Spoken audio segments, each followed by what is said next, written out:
Hello mga Mars! At eto naman yung mga ganap namin sa araw na ito. At sa video ko na ito ay mapapanood ninyo, kadarating lang ni Mr. dito galing ng palengke. Sa araw-araw ng aming pagtitinda ni Mr. ay araw-araw din talaga siyang namimili.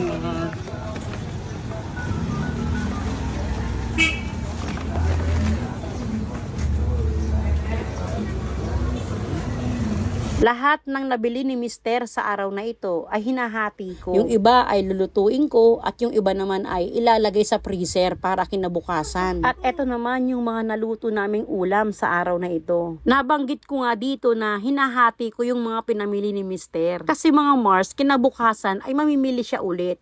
Habang namimili siya, yung mga karne na nilagay ko sa freezer sa araw na ngayon, ay yun naman ang lulutuin ko habang siya ay namamalengke para pagkarating niya ay mga gulay at isda na lang yung aking lulutuin. Sa araw-araw ng buhay namin ni Mister sa pagtitinda, ay nasanay na rin talaga yung aming katawan sa ganitong klase ng trabaho. Parang hindi na kompleto ang isang araw mo kapag hindi mo nagagawa ang bagay na ito. At masaya kaming nagtatrabaho at nagbibigay serbisyo sa mga kumakain.